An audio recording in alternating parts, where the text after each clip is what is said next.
យើងបង្ហាញពីរបៀបធ្វើប្រេ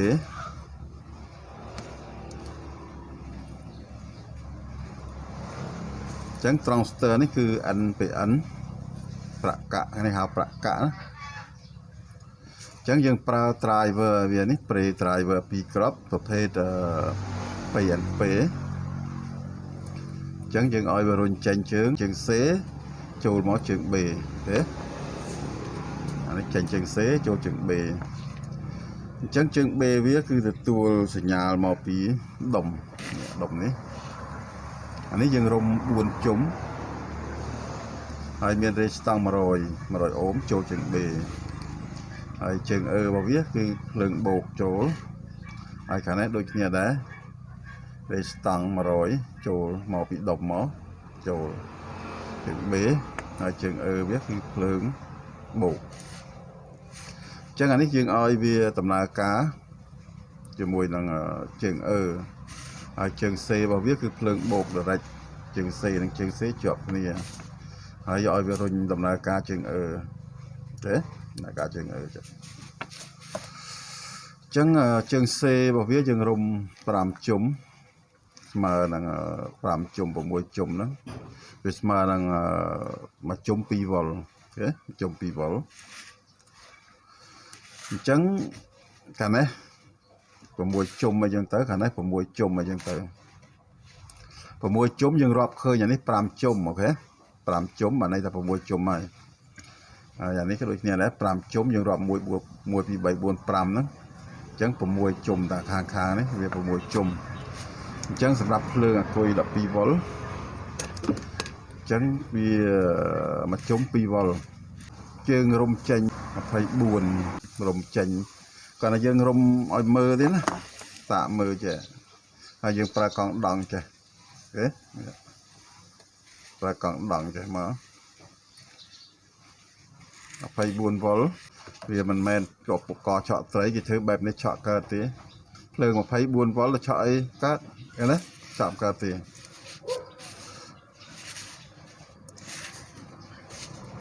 អញ្ចឹងយើងចង់បង្ហាញអំពីរបៀបធ្វើប្រេនេះអញ្ចឹងកន្លែងនេះភ្លើងបូកចូលមានកុងតាក់នេះកុងតាក់នេះភ្លើងបូកចូលជើងនេះចុចពេលយើងចុចទៅណាចុចទៅភ្លើងจะចេញមក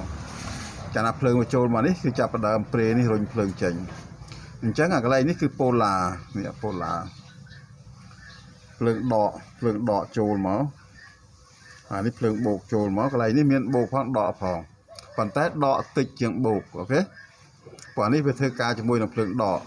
ជាង B អញ្ចឹងគេឲ្យដកតិចជាងណាដកតិចជាងបូកកន្លែងនេះ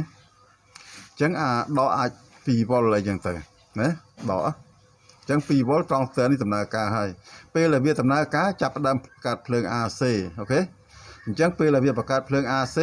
អញ្ចឹងភ្លើង AC ចូលមកជើង B នេះម្ដងទៀតអញ្ចឹងធ្វើឲ្យត្រង់ស្ទើរប្រេ2នេះវាចាប់ផ្ដើមដំណើរការខ្លាំងធ្វើការពីតង់អញ្ចឹងជើង B ហើយនឹងជើង C នេះយើងរុំប្រច្រាស់គ្នាយើងមើលតាមនេះទៅយើងឃើញអានេះណាច្រាស់គ្នាចឹងទៅយើងរុំយកត្រូវតែម្ដងអូខេចុចកុងតាក់មកនេះភ្លើងអញ្ចឹងប៉ុណ្ណឹងហើយអានេះរេស្តង់1គីឡូហើយ500 680យើងអាចដាក់560ក៏បានដែរក៏ខ្លាំងជាងអានេះណាអានេះ400អូមហើយអានេះ50អូមអូខេភ្លើងបូក50ភ្លើងដក400អូមអញ្ចឹងយើងយករេស្តង់ប៉ុណ្ណឹងយកមកប្រើក៏បានដែរមិនចាំបាច់ខ្នែងហើយខ្នែងគ្នាបែបនេះគឺគេត្រូវការវ៉ាត់វាធំហ្មងណាវ៉ាត់ធំហើយកង់ដងនេះគេដាក់សម្រាប់ឲ្យពេលវាដំណើរការទៅមានភ្លើង AC ឆ្លងកាត់លឿនណាភ្លើង AC ឆ្លងកាត់កង់ដងនេះអញ្ចឹងបើវាឆ្លងកាត់តាមរេស្តង់នេះវាយឺតអញ្ចឹងវាឆ្លងកាត់តាមកង់ដងនេះវាលឿនបានតែឆ្លងលឿនធ្វើឲ្យភ្លើង AC ចូលមកកន្លែងប៉ូឡានេះគឺលឿនតែម្ដង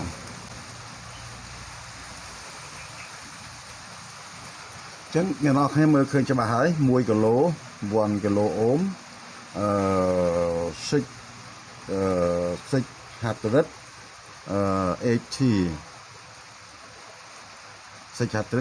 80 អូមហើយអានេះ102ទេ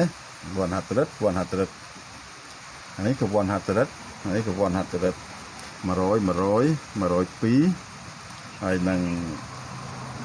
680និង1គីឡូហើយកង់ដងនេះខ្ញុំដាក់2.2 មីក្រូឬក៏ 4.7 មីក្រូអីទៅកាលណាយើងដាក់កាន់តែធំចរន្តភ្លើង AC វាលោតចូលកាន់តែធំធ្វើឲ្យត្រង់ស្ទ័រហ្នឹងវាចាប់ដើមដំណើរការកាន់តែខ្លាំងអូខេកាន់តែខ្លាំងអញ្ចឹងភ្លើង AC បញ្ចូលក្នុងដុំណាពេលវាបង្កើតមកគឺអាចរន់ភ្លើងបូកភ្លើងដកនេះបង្កើតទៅជាភ្លើង AC ទាំងអស់អញ្ចឹងហើយកង់ដងនេះមានតែ AC ទេដែលវាអាចឆ្លងកាត់បាន DC វាអត់ឆ្លងទេអូខេហើយរេស្តង់វាឆ្លងបានទាំងពីរប៉ុន្តែគាត់តែវាលឿនវាយឺតទេអញ្ចឹងមានប៉ុណ្ណឹងហើយបាច់សាកឲ្យមើលនេះណាដំណើរការហើយអញ្ចឹងវាអត់ឆក់ទេណាយើងអត់ឆក់កើតទេព្រោះភ្លើងវាតិចទេភ្លើងវាតិច